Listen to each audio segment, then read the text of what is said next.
السردين المملح هتملحيه وهتاكليه في نفس اليوم بطريقة سهلة وبسيطة وتحفة. اولا السردين في انواع معينة بتبقى جميلة في التمليح، اللي هي بتبقى مبططة كده وراسها بتبقى صغيرة كده مش كبيرة زي ما احنا شايفين. هجيب السردين اغسله كويس واصفيه، وبعد كده هجيب العلبة هرص السردين بالشكل ده، بس هرش تحته ملح.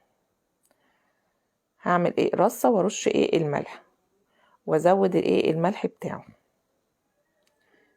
بالشكل ده، واخلي كل جزء فيه عليه ملح، وهرص كل رصة بعديها وارش عليها ملح، كل رصة عليها ملح بالشكل ده زي ما احنا شايفين. اهم حاجة كل جزء يبقى عليه الملح بتاعه، لحد ما اخلص كل الرص بتاع السردين وارشه كله ملح. هكون بقى محضرة الزيت، هرش عليه رشة صغيرة خالص من الزيت بتخليه سمين وجميل.